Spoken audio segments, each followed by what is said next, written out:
You've entered void of rules, a realm where normal constraints cease to exist. But beware, traveller, there is one rule here. You've got to hit subscribe. Seriously, it's the only rule we have. We just reached 1,000 brave souls, and we're hunting for 9,000 more to complete our dark ritual. I mean, reach our next goal, so subscribe.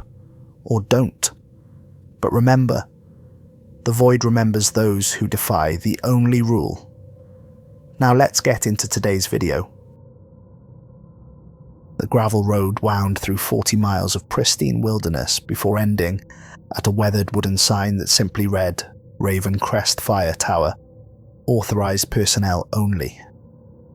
I killed the engine of my pickup truck and stepped into air so crisp it seemed to crystallize in my lungs.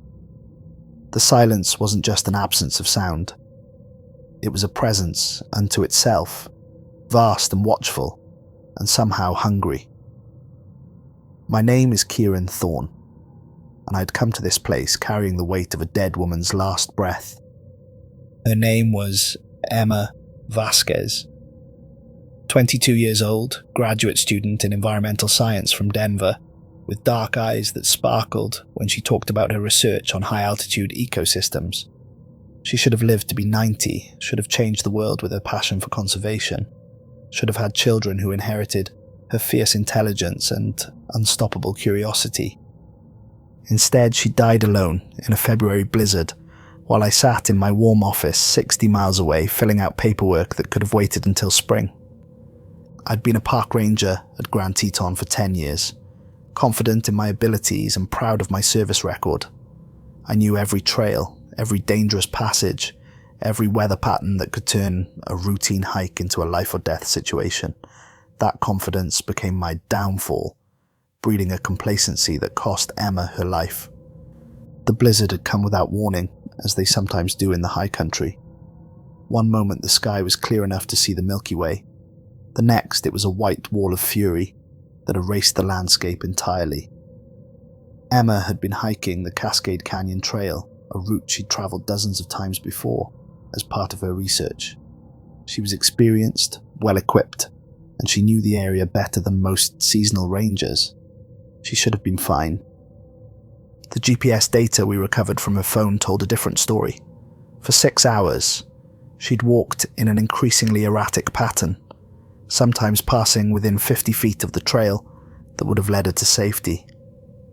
The search teams found her body curled beneath a pine tree, her hands pressed together as if in prayer, frost flowers blooming on her eyelashes like delicate jewelry.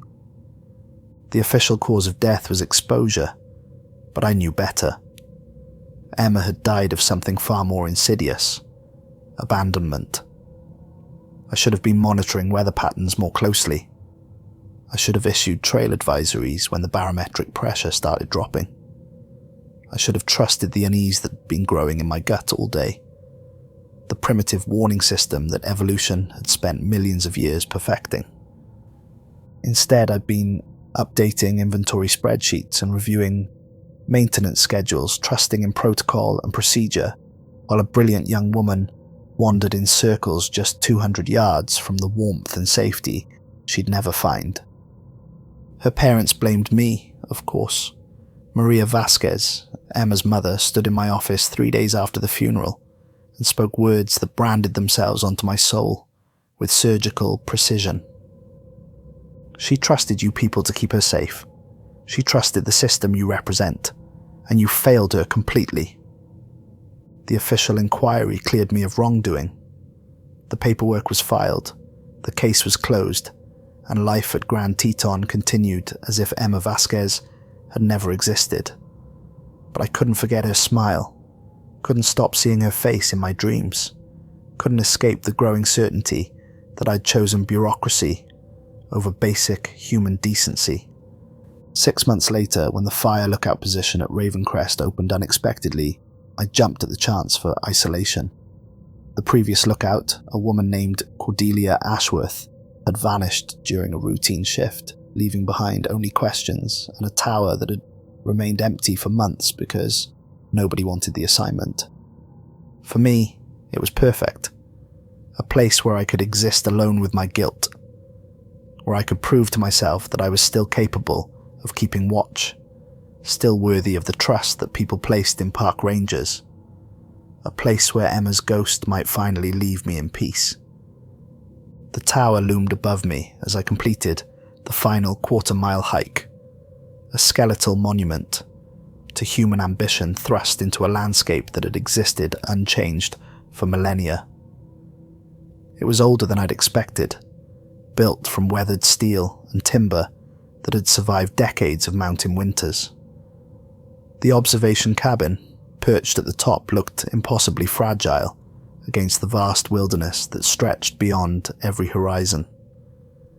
Ezra Grimwald was waiting for me on the cabin's wraparound deck, a man who looked like he'd been carved from the same ancient wood as the tower's support beams. His beard was the colour of old pewter, his hands were mapped with scars from years of outdoor work, and his eyes held the particular haunted quality of someone who had seen things that weren't supposed to exist. "You must be Thorne," he said, gripping my hand with fingers that felt like weathered rope. "Name's Ezra. Been holding down this post for 3 years, 7 months, and 22 days. Not that I'm counting or anything."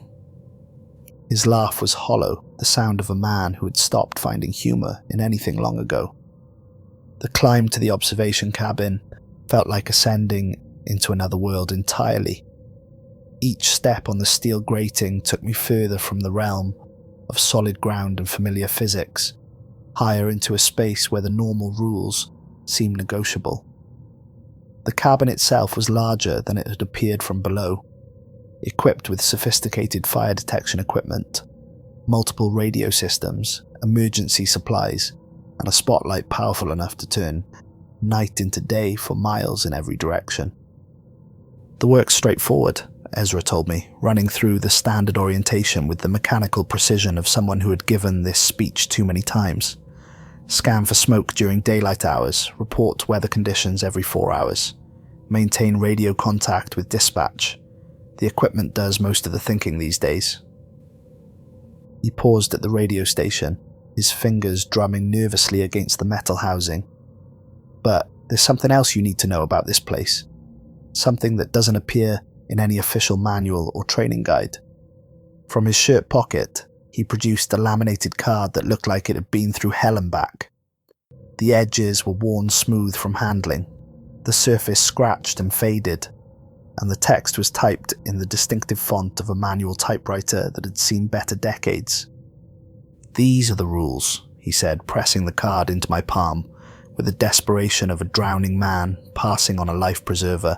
6 of them, absolute and non-negotiable. You follow these exactly, without deviation or interpretation, and you'll survive your rotation. You start thinking you know better, you start making exceptions, and you'll end up like Cordelia. I examined the card with growing skepticism. The rules seemed oddly specific, almost paranoid in their precision. Rule 1, never leave the tower between sunset and sunrise, regardless of what you see or hear outside. Rule 2, if you hear your name called from the forest, do not respond. Do not look toward the source of the voice. Rule 3, keep the radio on channel 7 at all times. If it switches to any other channel on its own, immediately switch it back without listening to any transmissions. Rule 4, if you see lights moving through the trees at night that are not flashlights or headlamps, document the location and time, but do not investigate. Rule 5, never use the tower spotlight between 2 AM and 4 AM. Keep it covered during these hours. Rule 6, if something approaches the tower at night and begins climbing the stairs, remain silent and still until it leaves. Do not look down at it. This reads like someone's paranoid fantasy, I said, looking up at Ezra. What's the real story here? The change in Ezra's expression was immediate and profound. The mask of professional competence slipped away, revealing something raw and terrified underneath. The real story is that these rules are written in blood, he said quietly. 15 years of trial and error. 15 years of people who thought they knew better than the accumulated wisdom of their predecessors. Cordelia was the latest, but she wasn't the first.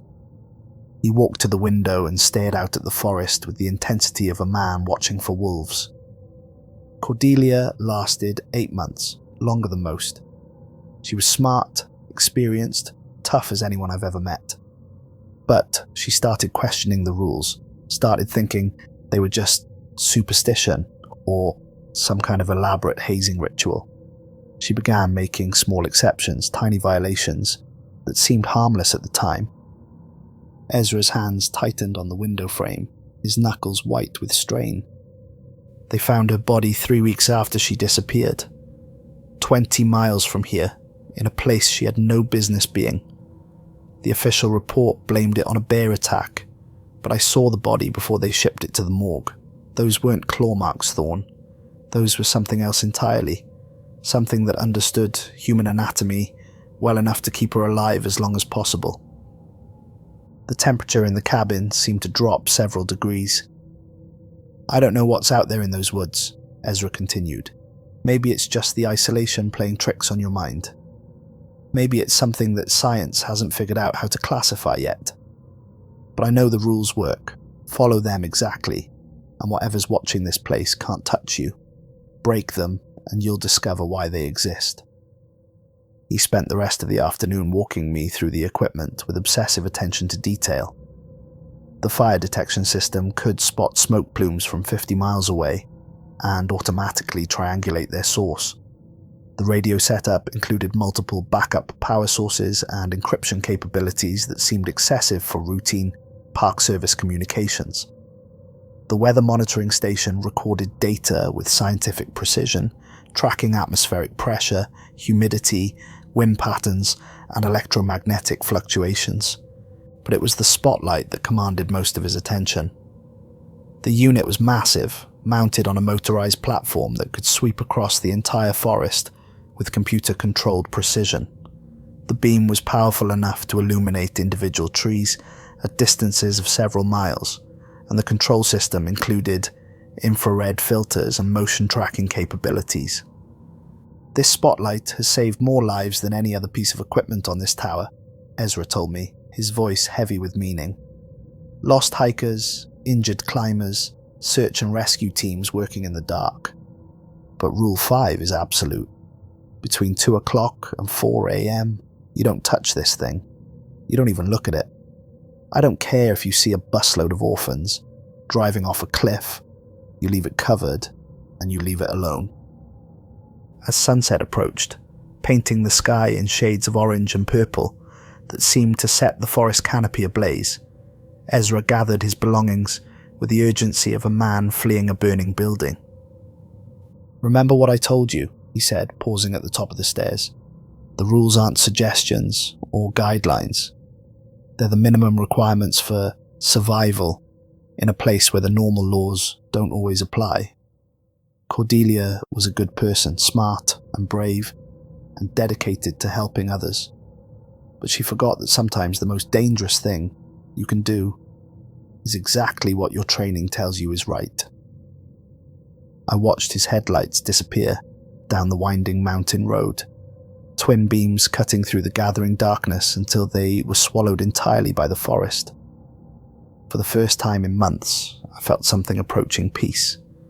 The silence was complete and profound, broken only by the whisper of wind through pine needles and the distant call of an owl hunting in the darkness below. I settled into my new routine with the relief of a man finally finding his proper place in the world. The work was exactly what I'd hoped for. Methodical, precise, and deeply satisfying in its simplicity. I rose with the sun each morning, performed my equipment checks with ritual precision, and spent my days scanning the horizon for any sign of smoke or atmospheric disturbance. The tower provided a perspective unlike anything I'd experienced before. From the observation deck, I could see for 50 miles in every direction, watching weather systems form and dissipate, tracking wildlife migrations, observing the subtle changes that marked the transition from summer into autumn. For the first time since Emma's death, I felt like I was exactly where I belonged. The first week passed without incident. I fell into the rhythm of the work, like a river finding its natural course, monitoring fire conditions during the day and maintaining radio contact with park dispatch every 4 hours. The isolation was profound but not oppressive. I had books to read, equipment to maintain, and reports to compile. The radio provided a tenuous connection to the outside world, carrying voices and weather updates from other towers scattered throughout the region. On the afternoon of the third day, that peaceful routine shattered like glass. I was performing my standard horizon sweep with high-powered binoculars when I heard it, a voice clear and unmistakable, calling my name from somewhere in the forest below. Kieran Thorne. The sound hit me like a physical blow.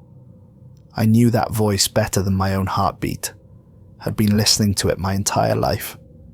It was Jessica, my younger sister, the person I'd protect with my life without a moment's hesitation. But Jessica lived in Colorado, over 1,000 miles away. She was a software engineer in Denver, working for a startup that developed environmental monitoring applications.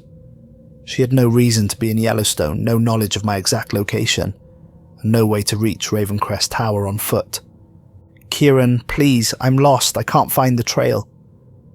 The desperation in her voice was so real, so utterly convincing, that I found myself moving toward the edge of the observation deck before conscious thought could intervene.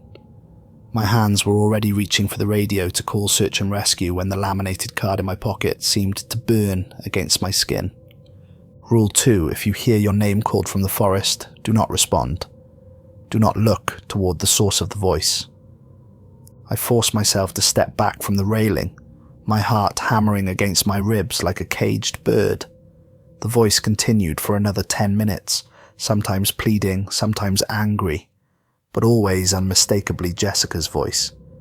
It described details about our childhood that no stranger could possibly know. Mentioned conversations we'd had just weeks before I'd taken this assignment. "Kieran, I know you can hear me. Why won't you help me? You've always been there for me before. Please, I'm scared." The anguish in those words was like a knife twisting in my chest. Every instinct I possessed screamed at me to investigate, to help, to do something other than stand there like a coward while my sister begged for assistance. But I remembered Ezra's warning, the fear in his eyes when he talked about what happened to people who broke the rules. I documented the incident in my log, noting the time and approximate direction of the voice, but I didn't respond. I didn't even look toward the source of the sound. Finally, after what felt like hours, the voice faded away, leaving me alone with the growing certainty that something was testing my resolve. That night, I called Jessica on my satellite phone. She answered on the second ring, laughing and warm, and very much alive in her Denver apartment. We talked for an hour about work and family, and her new boyfriend, and when I finally hung up, I felt both relieved and deeply unsettled. If Jessica was safe in Colorado, then what had been calling to me from the forest? 3 days later, I discovered that the radio had developed a mind of its own. I was performing my evening equipment check when I noticed that the radio had somehow switched itself from channel 7 to channel 12. The change was impossible. I checked the frequency settings less than an hour earlier, and the radio required manual adjustment to change channels.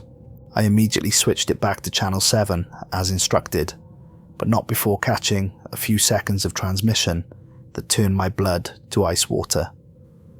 Missing person report for Kieran Michael Thorne, age 28, last seen at Ravencrest Fire Tower. Subject is considered high risk for self-harm, following recent psychological trauma related to civilian death under his supervision. Search teams should approach with extreme caution and be prepared for possible suicide attempt. I stared at the radio in complete bewilderment. High risk for self-harm? Psychological trauma? The report was obviously about someone else. another Kieran Thorne who happened to share my name and approximate age. It had to be a coincidence, a bureaucratic mix-up that had nothing to do with me. But the specificity of the details was unnerving. My full name, my exact age, my location, and a disturbingly accurate assessment of my emotional state following Emma's death. The transmission had been too precise to be random, too accurate to be coincidence. I tried to call Park Dispatch to verify that no missing person report had been filed, but every time I attempted to raise them on the radio, the signal would degrade into static. The equipment worked perfectly for routine check-ins and weather reports, but the moment I tried to ask about the transmission I'd intercepted, communication became impossible. That night, I lay awake listening to the forest sounds outside my cabin, every creak and whisper magnified by paranoia and sleeplessness. Something was watching me, studying me, learning my patterns and psychological vulnerabilities. The voice that had mimicked Jessica and the radio transmission about my supposed disappearance were connected, part of some larger pattern that I couldn't yet comprehend. The lights appeared on my 7th night at Ravencrest Tower. I was reviewing my daily observation logs when movement in the forest caught my peripheral vision. At first glance, it looked like campers with flashlights, but as I watched through the cabin windows, I realized that what I was seeing violated every principle of physics and human behavior. The lights were a pale blue color, unlike any artificial illumination I'd ever encountered. They moved through the forest in perfect geometric patterns, sometimes forming circles that rotated with mechanical precision, sometimes creating straight lines that cut through areas of forest too dense for any human to traverse. They pulsed with a rhythm that seemed almost organic, like the breathing of some vast creature hidden in the darkness. I grabbed my binoculars and focused on the lights, trying to determine their source and nature. What I saw defied rational explanation. The lights weren't attached to any visible object or person. They simply existed, floating through the forest like luminous jellyfish swimming through an ocean of trees. For over an hour, I watched them perform their mysterious dance, documenting their movements and approximate locations as Rule 4 instructed. They seemed to be following some kind of predetermined pattern, circling the tower at various distances before spiraling inward in tightening loops. As they drew closer, I could see that there were dozens of them, moving in perfect coordination like members of some alien ballet company. The lights approached to within 100 yards of the tower before retreating into the forest depths. As they disappeared, I felt an inexplicable sense of loss, as if I'd been privileged to witness something beautiful and terrible that existed beyond the boundaries of normal human experience. But the lights returned the next night, and the night after that. Each appearance was slightly different. Different patterns, different distances, different durations, but always the same pale blue illumination moving with impossible precision through the forest. I began to feel like I was being evaluated, studied by an intelligence that operated according to rules I couldn't begin to understand. On the 10th night, the lights arranged themselves in a perfect circle around the base of the tower and pulsed in unison for exactly 17 minutes before dispersing. I timed the display 3 separate times to be certain, and each measurement was identical, down to the second. Whatever was creating the lights, it possessed a level of precision and coordination that suggested intelligence far beyond anything I'd encountered. The patterns were too complex to be random, too purposeful to be natural phenomena. I was being studied, analysed, prepared for something that I couldn't yet comprehend. The 11th day brought an escalation that shattered any remaining illusions about the benign nature of my situation. I woke at 3:17 a.m. to find the tower's massive spotlight blazing into the forest, its powerful beam cutting through the darkness like a sword of pure radiance. I bolted upright in my sleeping bag, certain that I'd covered the light before going to sleep. The clock confirmed my worst fears. I was deep within the forbidden hours outlined in Rule 5. As I approached the spotlight controls to shut down the system, I caught a glimpse of something at the very edge of the illuminated area that challenged my understanding of reality itself. It was enormous, easily the size of a 2-story building, and it moved with a fluid grace that seemed to defy the fundamental laws of physics. The shape was wrong in ways that my brain struggled to process, composed of angles and curves that didn't seem to fit together according to any geometry I understood. It was as if I was looking at a 3-dimensional object through the lens of a 2-dimensional mind, seeing only fragments and shadows of something that existed in more spatial dimensions than human consciousness could grasp.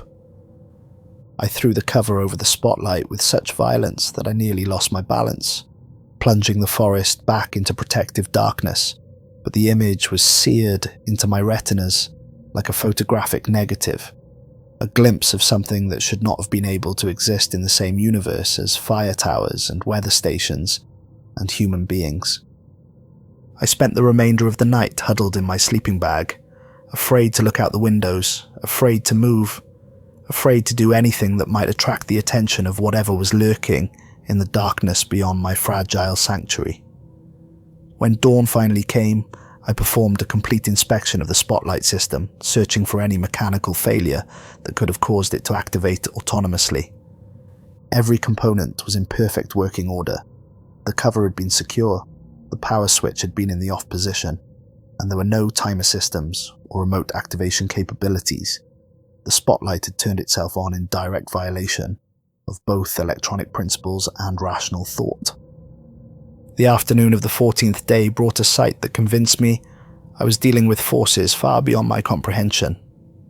I was performing my routine horizon sweep when I noticed a figure standing motionless at the tree line, approximately 300 yards from the tower's base. It appeared to be wearing a standard park ranger uniform, complete with badge and campaign hat, but something about its posture triggered every primitive alarm system in my brain. The figure stood too straight, too still, like a museum mannequin posed in a diorama.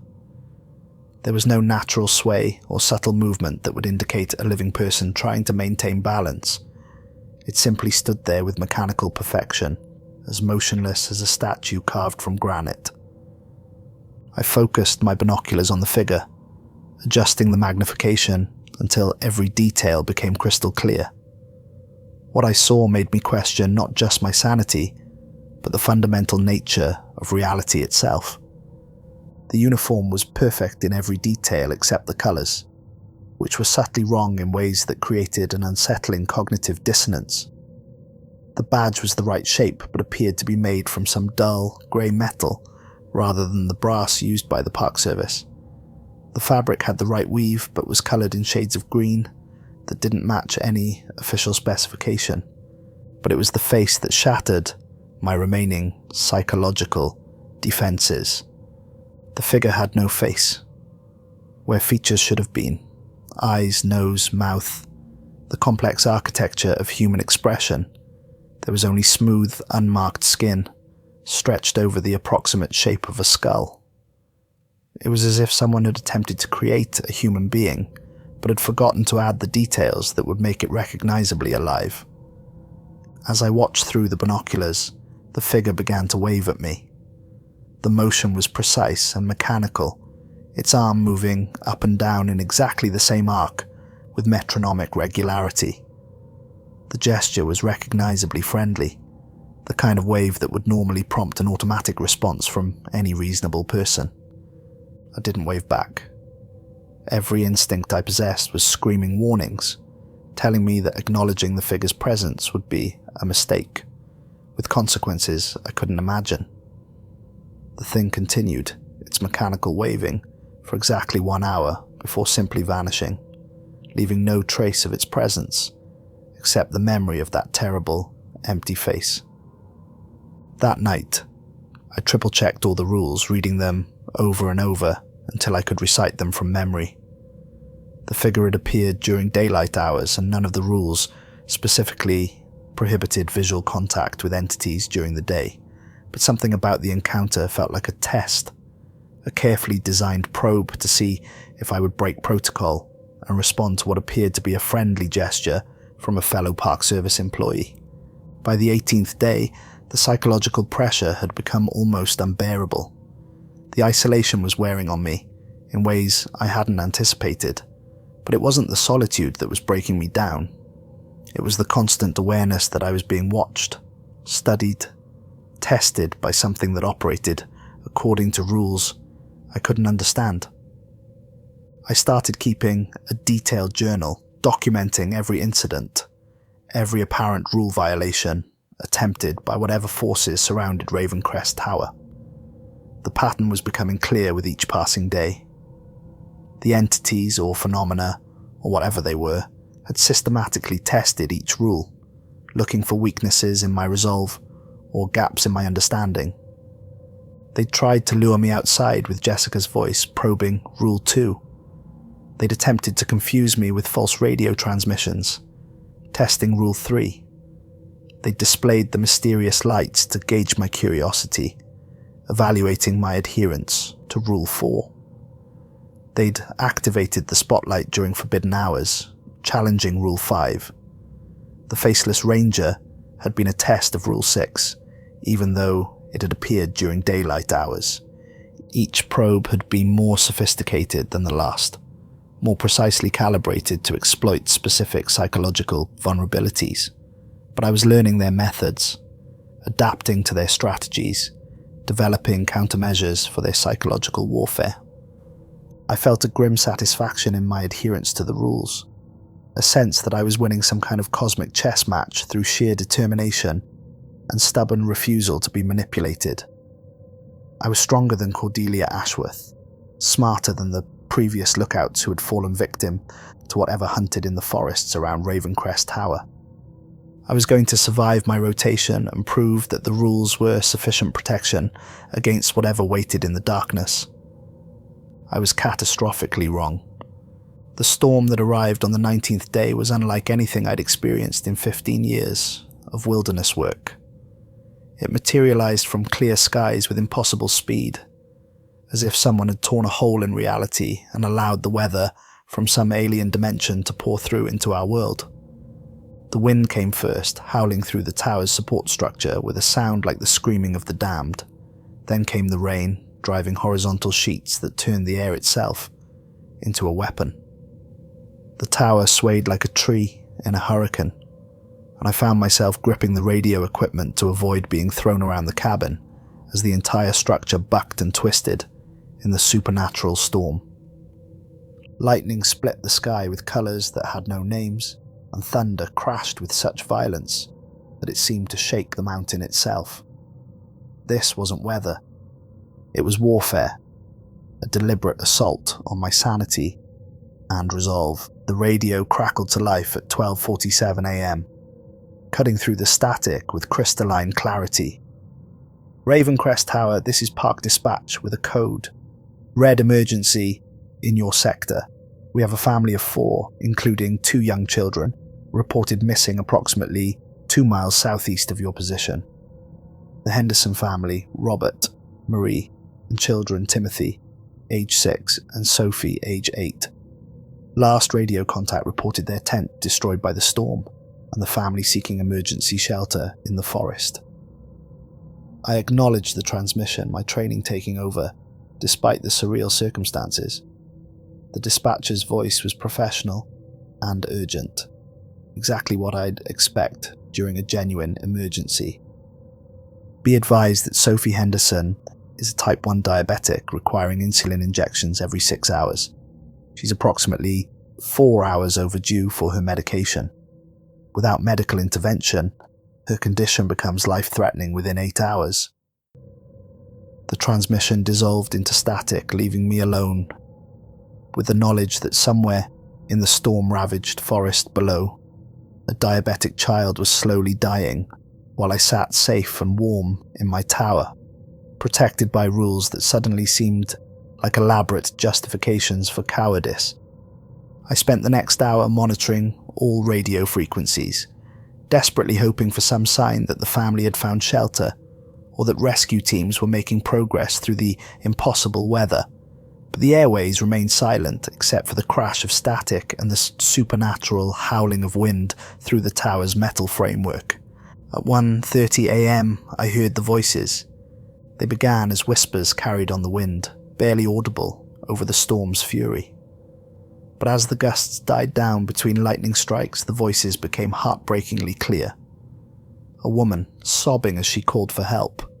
A man shouting compass headings and landmarks as he tried to guide rescuers to their location. Children crying in the distance, their voices thin and terrified. "Help us, please. We can see your tower. We're right below you." I pressed my face against the cabin windows, straining to see through the rain and darkness.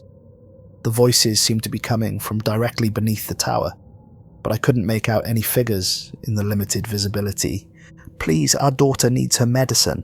She's going into shock. We can't make it through the night without help." Rule 1 burned in my mind like a brand. Never leave the tower between sunset and sunrise, regardless of what you see or hear outside. But these weren't supernatural entities trying to lure me into the forest. This was a real family, with real children, one of whom was dying from a medical condition that I had the knowledge and supplies to treat. I had insulin in my emergency medical kit, advanced wilderness first aid training, and 20 years of rescue experience. The voices continued for 2 hours, growing more desperate with each passing minute.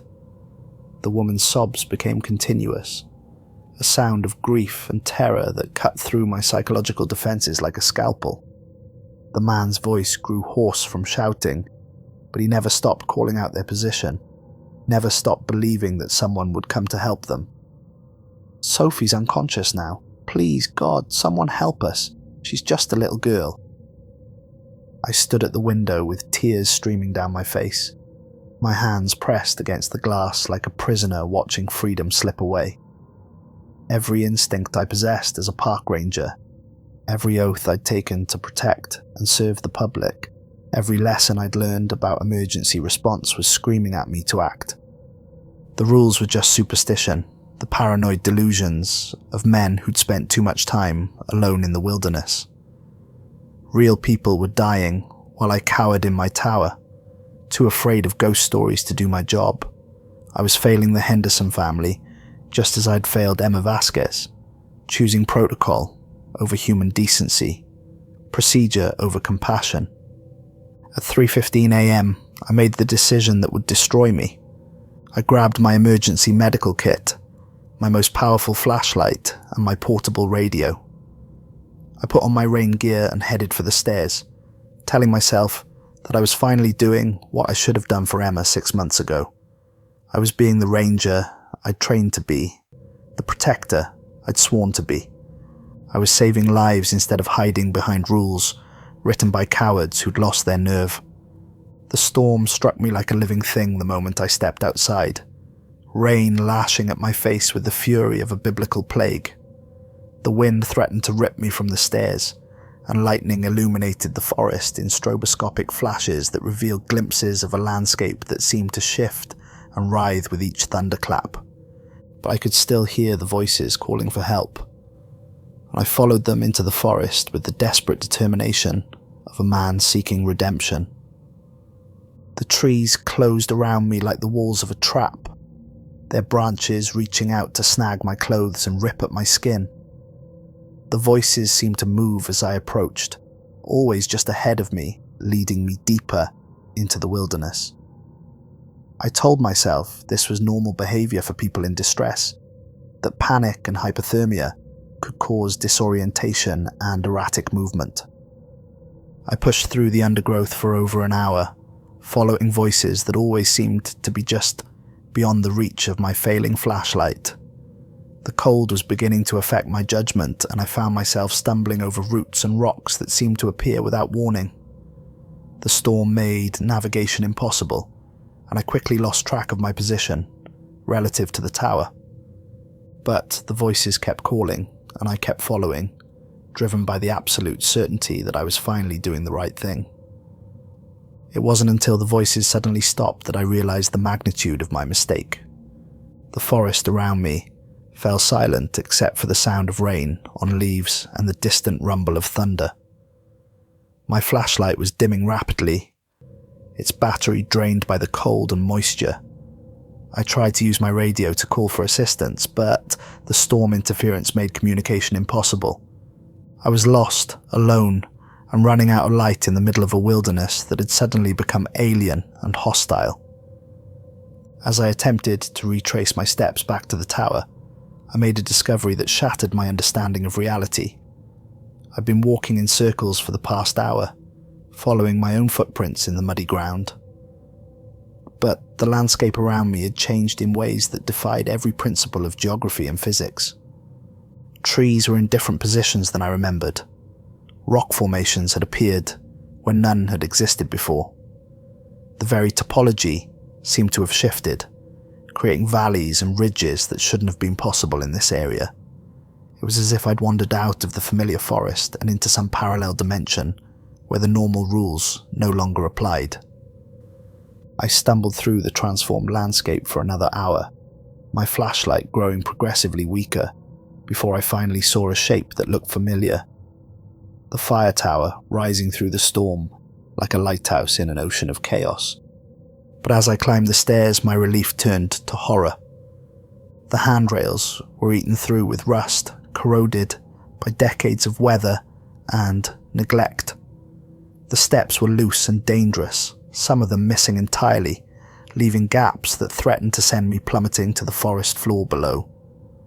The entire structure felt unstable, as if it might collapse at any moment under the weight of accumulated decay. When I reached the cabin, I found it empty and abandoned. Thick layers of dust covered every surface. Spiderwebs hung like funeral shrouds from the ceiling. My equipment was gone, my supplies were absent, and there was no sign of my 3-week occupancy. The cabin looked like it had been deserted for decades, left to rot in the mountain weather until it became nothing more than a monument to human ambition, destroyed by time and neglect. I stood in the doorway trying to process what I was seeing. This couldn't be my tower. I must have gotten turned around in the storm and found some other structure, some abandoned lookout post that had been forgotten by the Park Service decades ago. But the view from the windows was exactly right. The layout of the rooms was identical to what I remembered. Even the serial numbers on the decaying equipment matched the inventory sheets I'd memorized during my first week. This was my tower, but it existed in a state that made no sense according to any rational understanding of time and space. That's when I heard them. Footsteps on the stairs below, heavy and deliberate, each one making the entire decrepit structure shake like a struck bell. The same rhythmic climbing I'd heard during my second week, but now I wasn't protected by adherence to the rules. I'd broken Rule 1, and whatever had been kept at bay by my psychological discipline was now free to claim its prize. The footsteps climbed slowly, pausing at each landing, as if whatever was making them was savouring the moment of victory. The sound was fundamentally wrong, too heavy for any human, too regular for any animal. It was the sound of something vast and alien, attempting to mimic human movement while operating according to entirely different principles of existence. The footsteps reached the platform just below my cabin and stopped. For several minutes there was only the sound of rain on the decrepit roof and the groaning of rusted metal under stress. Then I heard something that made me understand the true scope of my situation. Scratching sounds, rhythmic and purposeful, like claws carving symbols into the metal platform. Whatever was down there was leaving a message, marking its territory, claiming ownership of both the tower and its occupant. The scratching stopped. The footsteps resumed their climb. I backed away from the doorway, knowing that I was about to confront something that would either destroy my sanity or end my life. In that moment of absolute terror, I finally understood the true nature of the rules and the entities that enforced them. The rules weren't arbitrary restrictions designed to test my psychological endurance. They were barriers between different layers of reality, boundaries that prevented things from one dimension from bleeding through into another. By following the rules precisely, I would have remained anchored in the version of existence where physics made sense, where cause and effect operated according to predictable patterns, where fire towers were just fire towers and forests were just forests. By breaking Rule 1, I'd slip sideways into their reality, a place where time moved differently, where space folded in on itself according to alien geometries, where the normal laws governing existence became fluid and negotiable. The footsteps reached my level and stopped outside the doorway. I could hear breathing now, deep and slow and utterly inhuman, like the respiration of something that had studied human biology from medical textbooks but had never actually experienced the necessity of oxygen exchange. The sound was wet and mechanical, as if whatever was producing it possessed lungs made from different materials and operated them according to different principles. A shadow fell across the threshold, impossibly dark and geometrically complex, as if it contained spatial dimensions that shouldn't have been able to exist in three-dimensional space. Looking at it was like trying to perceive a hypercube with eyes designed for a flat world, seeing only fragments and projections of something far more elaborate. The entity spoke, and its voice was a perfect synthesis of every voice I'd heard calling from the forest over the past 3 weeks. Jessica's laugh, the Henderson family's desperate pleas, my own voice reading weather reports, Emma Vasquez's final, terrified scream as hypothermia claimed her consciousness. "Thank you for coming, Kieran," it said with infinite patience and satisfaction. "We've been waiting so long for someone exactly like you. Someone who would choose compassion over caution, who would risk everything to save strangers who never existed." I found my voice, though it emerged as barely more than a whisper. "What are you?" "We are collectors," the entity replied, its composite voice shifting through dozens of different tones and inflections. "We harvest those who embody the finest qualities of human nature: courage, compassion, the willingness to sacrifice oneself for others. We preserve these qualities, study them, incorporate them into our expanding understanding of what makes humans truly extraordinary." The shadow in the doorway seemed to pulse and writhe, revealing glimpses of shapes that hurt to perceive directly. "You are not the first, Kieran Thorne. Cordelia Ashworth came to us 8 months ago, driven by the same noble instincts that brought you here tonight. Before her was Thomas Blackwood, and before him was Sarah Chen, and before her were dozens of others stretching back decades." Images flashed through my mind, not memories, but direct information transfers that bypassed normal sensory input. I saw Cordelia standing in this same cabin, facing the same impossible choice. I witnessed Thomas leaving his tower on a snowy night to rescue a family trapped in an avalanche. I observed Sarah venturing into the forest to help injured hikers who had never existed. Each of them broke the same rule for the same reason, the entity continued. Each chose humanity over self-preservation, compassion over survival. They're all part of our collection now, their essences preserved for eternity as testament to the nobility of human sacrifice. "The voices," I said, understanding flooding through me like ice water. "The Henderson family. They were never real." "Real is a relative concept," the entity replied with something that might have been amusement. "They were real enough to motivate you to action. The diabetic child, the desperate parents, the ticking clock of medical emergency. We crafted that scenario specifically for you, Kieran Thorne, based on our extensive study of your psychological profile." The revelation hit me like a physical blow. Emma Vasquez. You killed her to get to me." "Emma Vasquez served her purpose perfectly," the entity confirmed without emotion. "Her death created the precise combination of guilt and determination that made you susceptible to our recruitment efforts. A brilliant young woman, full of potential, lost because you prioritized bureaucracy over instinct. The guilt from that failure made you desperate to prove that you could still save lives. Still be the hero you'd always wanted to be. I sank to my knees on the rotting floorboards, overwhelmed by the scope of the manipulation I'd endured. Emma's death hadn't been an accident, or the result of my negligence. It had been cold-blooded murder designed to create the psychological conditions that would eventually drive me to Ravencrest Tower. We led her in circles for 6 hours, the entity said with clinical detachment, always keeping her just far enough from the trail to prevent rescue, but close enough to maintain the illusion that salvation was possible. Her final thoughts were of you, wondering why you weren't coming to save her. The rage that filled me was white hot and absolutely pure. You murdered an innocent woman just to manipulate me. We invested in your future potential, the entity corrected. Emma Vasquez's death was necessary to transform you from a competent but unremarkable park ranger into someone capable of the kind of heroic sacrifice we require. Her sacrifice gave meaning to your life and purpose to your death. Through the windows, I could see figures moving in the forest below.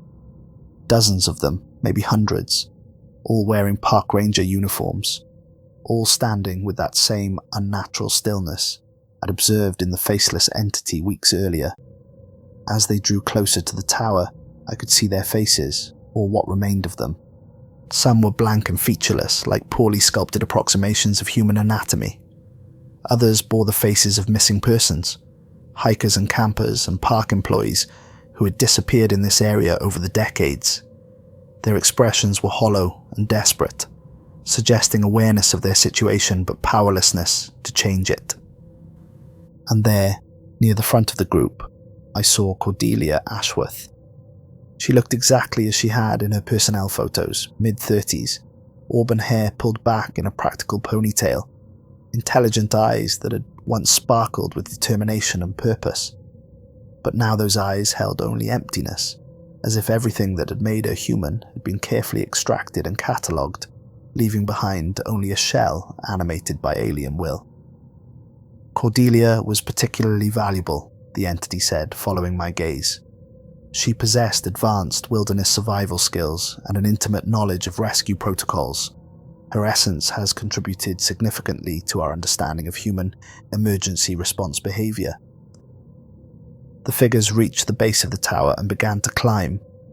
I could hear their footsteps on the metal stairs, dozens of pairs of feet moving in perfect synchronization, creating a rhythmic drumbeat that seemed to resonate in the fundamental structure of reality itself. What happens now? I asked, though I already knew the answer. Now you join our collection, the entity replied, with something that might have been gentleness. Your body will be found at the base of the tower tomorrow morning, another tragic victim of the storm. The official report will note that you died attempting to rescue a family that existed only in our imagination. You will be remembered as a hero who gave his life trying to save others. The footsteps reached my level, and the platform filled with figures in ranger uniforms. They moved with mechanical precision, surrounding me, but maintaining a respectful distance, as if I were a rare specimen that required careful handling. Your replacement will arrive in a few weeks, the entity continued. Someone young and idealistic, driven by the same noble impulses that brought you here. We will study them as we studied you, learning their weaknesses and designing the perfect scenario to exploit their compassion. I looked around at the assembled figures, seeing my own future reflected in their hollow eyes. There has to be a way to stop this. Someone must have found a way to resist. The rules exist because resistance is theoretically possible, the entity admitted. Perfect adherence to the regulations creates a psychic barrier that we cannot cross, but humans are fundamentally incapable of absolute compliance. Your compassion always becomes your weakness. Your determination to help others always becomes the instrument of your destruction. One of the figures stepped forward, Thomas Blackwood, according to the nameplate on his uniform. He had been a large man in life, with broad shoulders and calloused hands that spoke of years of outdoor work. Now he moved with the jerky precision of a marionette controlled by an inexpert puppeteer. "I lasted 11 months, he said in a voice like dried leaves rustling in autumn wind. Longer than most. I thought I had figured out the pattern, learned to resist their manipulations. But then they showed me a school bus full of children sliding toward a cliff, and I couldn't stand by and watch them die." Another figure approached, Sarah Chen, her Park Service uniform crisp despite decades of wear. "I broke Rule 2, she said with the hollow intonation of someone speaking from the bottom of a well. "I heard my daughter calling for help from the forest. She'd been dead for 3 years, killed in a car accident. But her voice was so real, so desperate. I ran towards it without thinking." More voices joined the chorus, each telling the same story of good intentions corrupted into fatal weakness. Each had lasted weeks or months, growing confident in their ability to resist manipulation, only to encounter the one scenario specifically designed to exploit their particular vulnerabilities. "The beautiful irony," the original entity said, "is that the very qualities that make humans worth collecting are the same qualities that make them impossible to save. Your empathy becomes the weapon we use against you. Your courage becomes the trap that ensnares you. Your love for others becomes the chain that binds you to us." I thought about the rules, about Ezra's desperate warning, about the accumulated wisdom of 15 years of trial and error. 6 simple instructions that could have saved my life if I'd had the strength to follow them absolutely. "Why the rules?" I asked. "Why give people a way to survive if you're just going to find a way around them?" "Because the game must have rules to be interesting," the entity replied. "We could simply take anyone we wanted, but there would be no satisfaction in that. The challenge lies in convincing people to surrender themselves willingly, to choose heroism over survival despite knowing the consequences." The figures began to close in, moving with coordinated precision. I could feel my consciousness starting to fragment, pieces of my identity being carefully extracted and examined like specimens in a laboratory. "Your guilt over Emma Vasquez made you particularly valuable," the entity said as my vision began to blur. "That guilt, combined with your determination to prove your worth as a protector, created exactly the psychological profile we needed. You were shaped into the perfect hero, molded by tragedy into someone incapable of ignoring a cry for help." I felt myself dissolving, my memories and experiences being absorbed into something vast and alien. But in my final moments of coherence, I managed to understand one last terrible truth. "There never was a way to survive, was there?" I whispered. "The rules weren't protection. They were just a way to prolong the game, to make the eventual capture more satisfying." "Very good, Kieran," the entity said with approval that felt like ice in my veins. "You understand perfectly. The rules create the illusion of safety while ensuring that only the most psychologically suitable candidates reach the final selection. Those who follow the rules prove their discipline and self-control. Those who break them prove their compassion and heroism. Either way, we get exactly what we're looking for." My last coherent thought was a prayer that my death would somehow serve as a warning, that the next person to face this choice would find the strength to choose differently. But even as the prayer formed, I knew it was futile. There would always be another hero, another person who believed that good intentions were enough to overcome any obstacle. The collection would continue to grow. The search team found my body at the base of Ravencrest Tower the following morning, after the impossible storm had finally passed. The official report noted that I had fallen during an attempt to rescue the Henderson family, and my death was classified as a line of duty fatality. The Henderson family, investigators discovered, had never existed in any Park Service records. My replacement arrived exactly 3 weeks later. Dorian Blackthorne was 26 years old, fresh out of the Ranger Academy, with the same idealistic determination that had driven me to seek this position. He reminded Ezra Grimwald of other young rangers who had come to Ravencrest with similar convictions.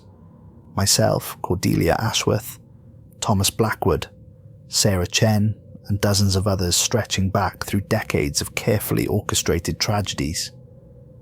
Ezra met him at the base of the tower, just as he had met all of us, and handed him the same laminated card, with the same 6 rules. Dorian read them with the same skeptical expression we had all worn, probably thinking the same thoughts about superstition and paranoia that had occurred to each of his predecessors.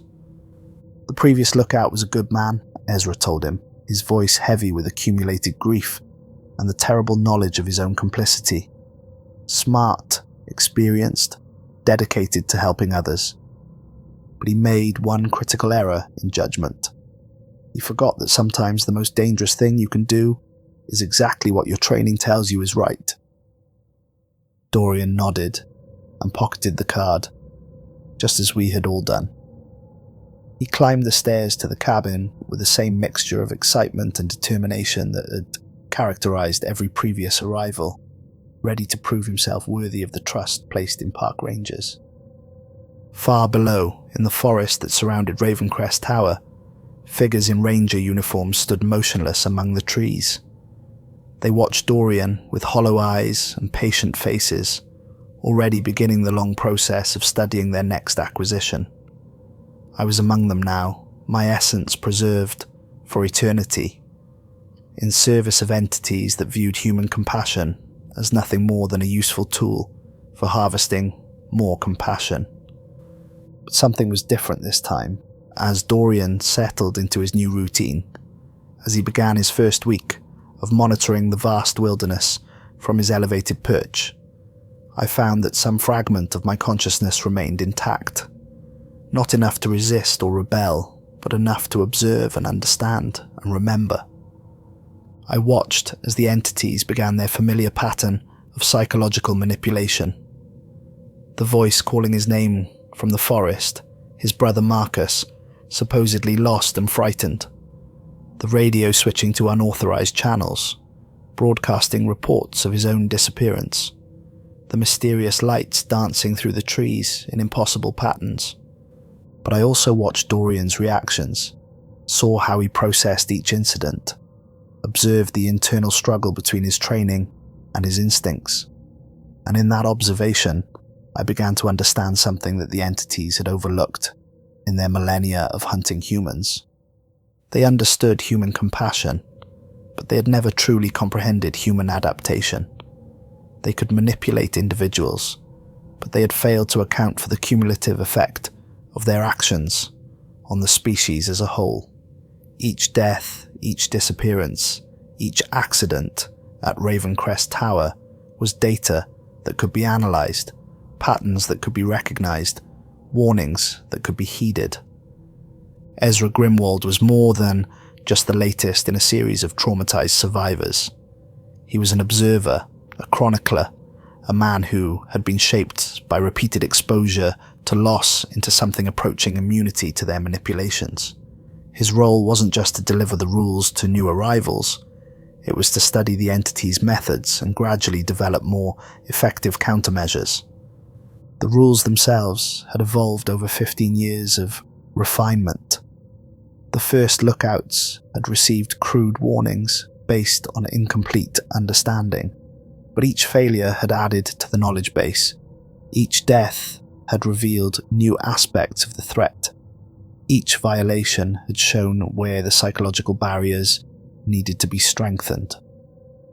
Dorian received the most sophisticated version of the rules yet developed, backed by 15 years of accumulated wisdom and sacrifice. And for the first time in decades, I sensed something that might have been fear in the entities that had claimed me. They had been so focused on perfecting their hunting techniques that they had failed to notice their prey was evolving too.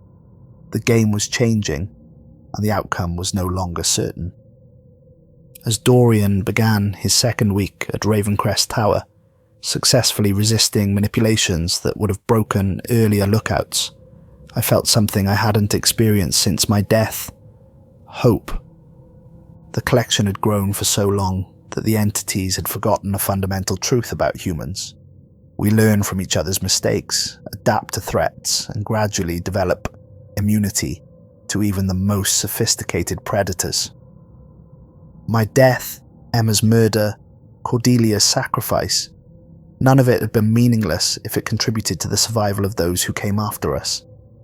The rules exist for a reason, written in the blood and wisdom of those who died, learning what the warnings should say. Follow them exactly without exception, without allowing your compassion to override your survival instinct. Not because compassion is wrong, but because some predators are smart enough to use it as bait. The choice is still yours, but now you know the true cost of choosing wrong, and somewhere in the space between dimensions, in the gap where human determination meets inhuman hunger, the outcome remains to be decided.